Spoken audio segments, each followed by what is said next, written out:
Hi guys, நான் SG. So Apple MacBook Air வந்து 2020 model இலங்கையில வந்து என்ன பிரைஸ்ல இருக்கு, ஸோ அதோட ஸ்பெசிஃபிகேஷன்ஸ்லாம் என்ன இந்த பார்த்துடலாம். வாங்க வீடியோக்குள்ள போகலாம்.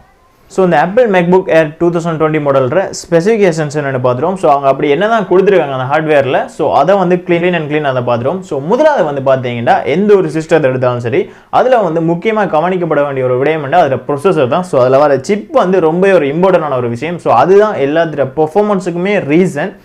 எஸ் கைஸ், உண்மையிலே சொல்லப்போனால் இந்த முறை வந்து Apple வந்து தன்னுடைய கம்பெனியில் ஓனாக ப்ரொடக்ட் பண்ண ஒரு சிப்பை வந்து லான்ச் பண்ணியிருக்காங்க இந்த மேக்புக்கில் வந்து. ஸோ இதுவரைக்கும் Apple வந்து இன்டெல் ப்ரொசஸர் தான் கொடுத்து கொண்டு இருந்தாங்க. பட் இந்த முறை வந்து அதை ஸ்கிப் பண்ணி போட்டு இப்போ அவங்களுடைய ப்ராடக்டான M1 சிப்பை வந்து இந்த Apple MacBookல வந்து கொடுத்துருக்காங்க. உண்மையிலே ஒரு வரவேற்கத்தக்க ஒரு விடயம். எல்லா டிவைசஸ்லையும் வந்து அவங்களுடைய கம்பெனிலேயே தயாரிக்கிறதால அவங்களுடைய பெர்ஃபார்மன்ஸ் வந்து கொஞ்சம் வேற லெவலில் இருக்குன்னு சொல்லலாம். ஸோ M1 சிப் வந்து இதில் கொடுத்துருக்காங்க.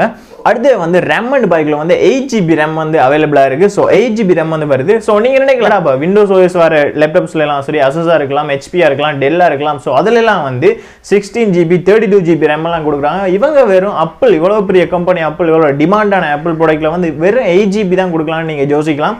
ஸோ இங்கே தான் அந்த ட்விஸ்டே இருக்குது.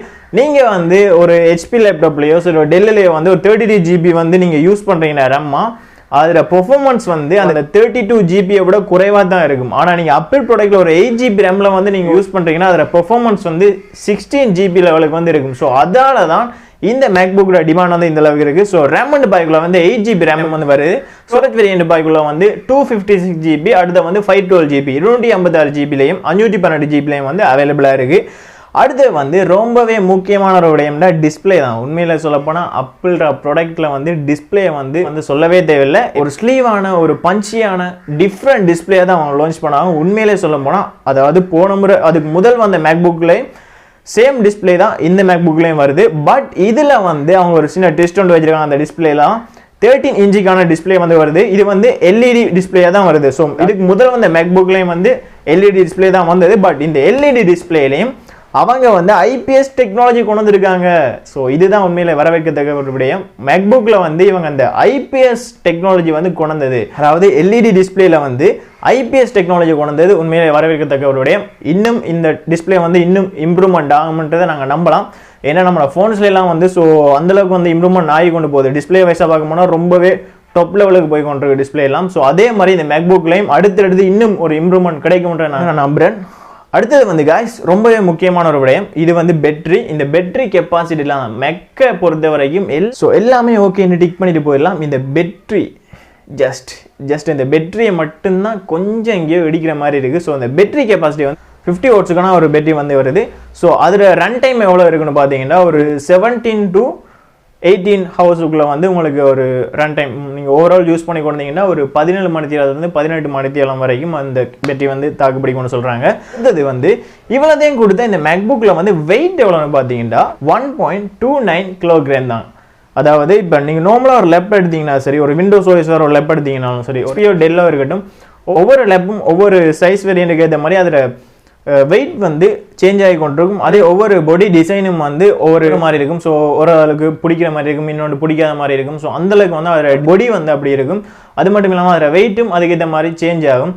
ஆனால் இந்த மேக்புக்கில் இருக்க ஒரு தனித்துவமான ஒரு யூனிக்கான ஒரு குவாலிட்டி என்னென்னா இந்த டைனமிக். ஸோ அந்த அவங்களோட பாடியோட டைனமிக் வந்து எப்பயுமே எந்த ஒரு வேர்ஷன் வந்து அவங்க அப்டேட் பண்ணாலும் அது வந்து சேஞ்ச் ஆகாமல் பார்த்துக்கொள்வாங்க. ஸோ அந்த டைனமிக் வந்து ஒரு ஸ்லீவாக இருக்கும், ஒரு ஸ்லிம்மாக இருக்கும். அதே மாதிரி அதில் வெயிட்டும் வந்து ஸோ அந்தளவுக்கு வந்து ஒரு லெஸ்ஸாக இருக்கும். ஸோ உண்மையிலே சொல்லப்போனால் மேக்புக்கு வந்து இந்த ஒரு விடயத்தில் வந்து உண்மையிலே ஒரு ஹேண்ட்ஸ் ஆஃப் தான். ஸோ இது வந்து பார்த்தீங்கன்னா முக்கியமான ஒரு விடயம் இந்த ஸ்பீக்கர்ஸ். நிறைய ரிவ்யூ நான் பார்த்துருக்கேன். பட் அதில் அந்த ஸ்பீக்கரை வந்து யாருமே மென்ஷன் பண்ணுறதில்ல. Apple ப்ராடக்ட்டில் வர ஸ்பீக்கரை வந்து பெருசாக நான் யாரும் மென்ஷன் பண்ணி நான் பார்த்ததில்லை. பட் ரொம்பவே முக்கியமான ஒரு விடயத்தை வந்து அவங்க மிஸ் பண்ணுறாங்கன்னு நான் நினைக்கிறேன்.